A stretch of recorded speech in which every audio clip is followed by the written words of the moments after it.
Hello guys, in this quick video I'm going to show you how to pause downloads in qBittorrent.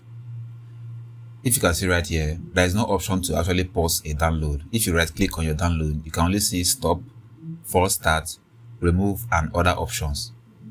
So what if you want to pause a download and you are scared maybe if you cancel the download it might corrupt the file?